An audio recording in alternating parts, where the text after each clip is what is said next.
الحمد لله وكفى وسلام على عباده الذين اصطفى.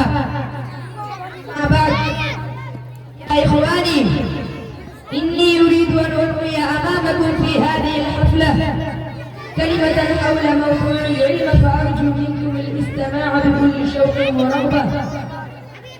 يا زملائي، إن العلم له شرف عظيم، إنه نور وبصيرة، إنه أساس الدين وعماده، إنه ركن متين يقوم عليه الصرف الإسلامي، إنه غذاء للعقل والنفس، إنه ينور القلوب ويهدي إلى الرشاد ويرشد إلى سواء السبيل، إنه يخرج الناس من الظلمات إلى النور.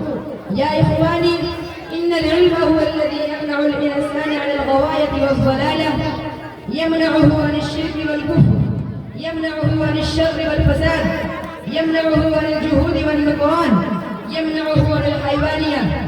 يا أحبائي، إنه يدعو إلى الشرافة والكرامة، يدعو إلى الحب واللطف، يدعو إلى تهذيب العقول وتصفيف النفوس، يدعو إلى الخير والرشد، يدعو إلى لين الطبع ودماسته. إنه بحر زخار لا يشبع صاحبه ولا يروي ظمأه. من همان لا يشبعان؟ من هم العلم ومن هم المال.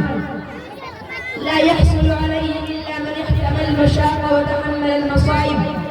لا يدركه من يريد عفوا بلا تعب، ومن أراد العليا عفوا بلا تعب. قضى ولم يقض من إدراكها وطرى، قضى ولم يقض من إدراكها وطرى. لا يدركه إلا ما صفى نفسه وذكرها أنه نور من إلهه، كما أشار عليه الإمام الشافعي.